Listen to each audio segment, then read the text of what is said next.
Hello, Slicey Dicers. This is Brian with a little top 5 video for you. I'm going to do a series of these, top 5 from some of my favorite manufacturers of which I own more than 5, at least.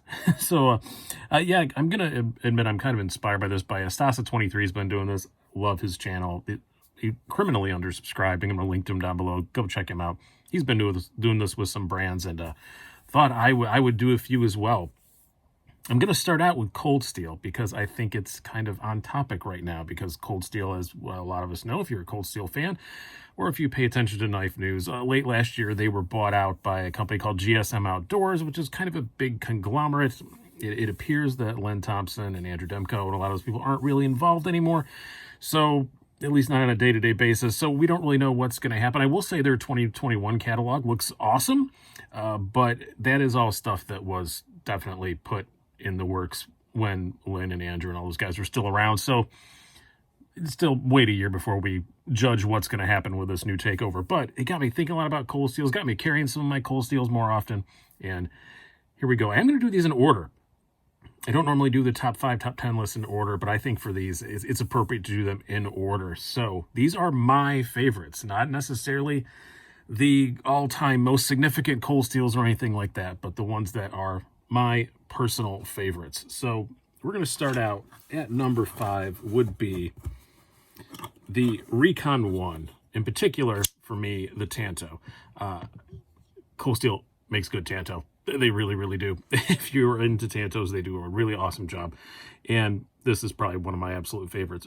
Big old knife, 4-inch blade. It's a big sucker, but pretty lightweight and pretty inexpensive. S35 VN in $99.95. So not too bad. Still a hollow grind. They've gotten rid of the hollow grind on some of their knives recently, but this one is still hollow grind, which I do like that a lot. Ergos are great. It is definitely kind of a tactical oriented sort of knife, but it actually also just works fine for a large EDC. And this one has been used by me a fair bit lately, because I did a video a while ago. I was picking a knife that just lives in my winter coat. My winter coat has a pocket that's just perfect for a big folder, and this is the one that's been living in my coat, so I do take it out a bit and use it when I'm outdoors and stuff, or out of the house. And yeah, I love the Recon 1. It is a great knife. The only reason it's not higher up is that it is really tactical. Things like, you know, the G10 is super grippy to the point that in order for it to not destroy pockets, I advise that you take the pocket clip off and sand the little spot where the pocket clip lands so that it doesn't destroy your pockets. That's like an immediate thing. I did that with this one before I even put it in my pocket, because I had another Recon 1 previously, so I was used to it. It does have right-hand, left-hand carry. It comes in 2 different pocket clips. A couple of them on here actually come that way. So it is still right-hand, left-hand, but you can't just swap the pocket clip. You have to use the other one that's in the box for left-hand carry. But back lock, and it's completely ambidextrous. A lot of your knives you're going to see here are that way. Next up, we have in number 4 spot. I almost kind of wanted to put a little bit higher, because it's one that's just, it's a fairly new one, and man, I've become enamored with it. That would be, you can tell by the noise, the Formax Scout. Another big 4-inch knife, 10.2 ounces of kind of silliness, but it is easier to carry than you think, despite its 10.2 ounce weight. So yes, it is very, very heavy. Useful as a self-defense weapon if you use the blade, or you just throw it at somebody. Either or, probably equally effective. AUS 10 steel with Grivery handles, and it's $110.49. So not too bad in the price department. Formaxes used to be very expensive, like $400, and now you can get a pretty nice one for $110. It makes it in kind of an impulse buy category, and honestly, that's how I kind of bought this, was just impulse buy. I never had a Formax, and I really liked it. I bought the more expensive, now discontinued USA made one with the 20 CV blade, and didn't wind up keeping it, but wound up keeping this. Now there is a new Formax Elite coming with S35 VN. Green and black G10. I don't like green, and it's $425. So I'm not sure I'm gonna pop on that one. I may get one into review, but unless it's just amazing, I don't know if I'll keep it, or if it's infinitely lighter than this. I don't know, it'll be titanium liners like the old ones were. It's gonna be significantly lighter, but it's still gonna be, you know, I'm sure over 8 ounces. I think Jimmy Slash already did a review on it, and I have it queued up to watch, and I just haven't watched it yet. So I'm not sure of the weight on it. But the Scout, $110, and Cold Steel's been doing this with a lot of their knives. That was one of the things I was so disappointed they got sold, because I really liked that they were doing, and I hope the new company continues to do it. A lot of these big kind of silly knives, the SR1, the Voyager XL, knives like that, and they were doing them in these less expensive versions, which makes them, like I said, kind of impulse buy money, and it makes it less painful just to have a big silly Cold Steel. But this is, of the big silly Cold Steels, this is the least silly. I do actually carry this thing. I do really like it. It's I started carrying a lot during the lockdown, the first time we were locked down for COVID, and because I just didn't care. I'm just around the house, and then I carry it outside the house sometimes. It's just a cool knife. I do like it a lot. It does actually cut things. It is functional. Ergonomics are superb, and price is right. And again, it's just cool. It's 10.2 ounces, but it's cool. Next up, no surprise, this one was on the list.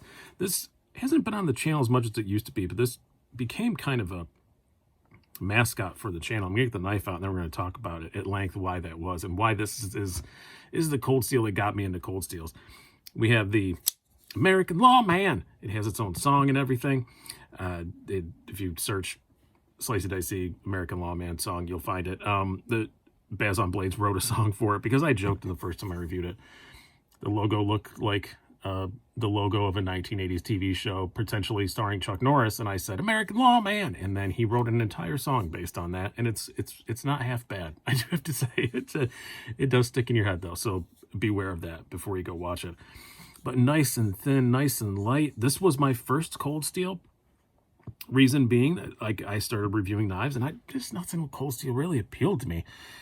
This was the only one that I thought, yeah, I could probably handle that one. It's a kind of, I was into much more smaller EDC kind of knives back then than I am now, and this was the least offensive one, and I got it, and I loved it, and it put me down a rabbit hole of a lot of Cold Steels, a lot of them.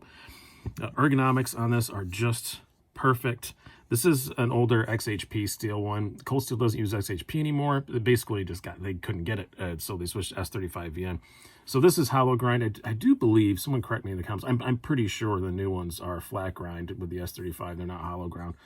But very lightweight, great ergos. Again, completely ambidextrous, right hand, left hand carry, again with the double clips.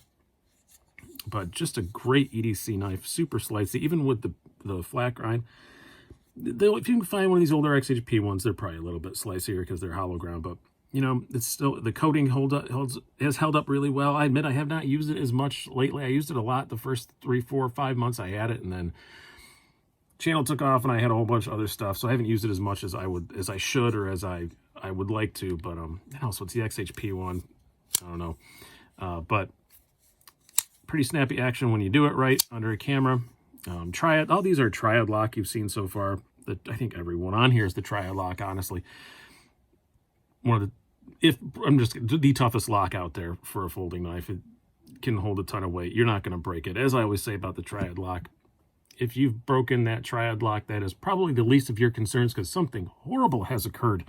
So don't worry too much about that. This is one of the linerless knives. So was the Recon one, just G10 slab over top of the Triad lock. That's all you need. There's a whole lot of metal in that Triad lock, so you don't really need liners. That's why a lot of these are very, very light. And this one is still very inexpensive, $94.95 for S35 yen. I don't think that's bad at all. So this comes in at number 3, mostly because this next one I think is just an EDC knife icon that people should pay more attention to. I think just because maybe it's old, you don't hear about it as much, but that would be the Code 4 S35VN aluminum handles, $85. Again, Triad lock. Again, that very slim, and again, no liners, doesn't need them. It's aluminum. Awesome ergonomics. No forward finger choil, but you definitely have room to put your hand up there. It does come in a Tanto as well. This one happens to be the spear point, but man, it's just comfortable. Action is good. Again, right hand, left hand carry with the 2 pocket clip system. I kind of like that. I think in a lot of ways I like that better than making a straight clip that has to work for both sides. I think you can kind of fine tune it a bit more if you have unique clips for both sides. But awesome knife. This is, more people should have these.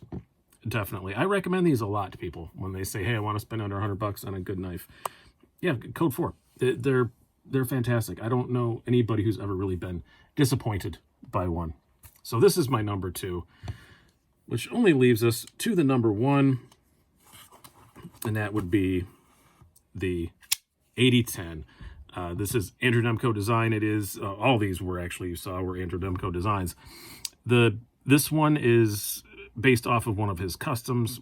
I would love to get a custom one someday, but just, again, the triad lock, again, it's kind of a simple knife, and it's a bit of a bruiser, not nearly as bad as the code 4. $192 for one of these S35 VN flat ground. I did have a hollow ground one, and I sold it like a moron, and now they're flat ground, so c'est la vie. But I still love this one a lot.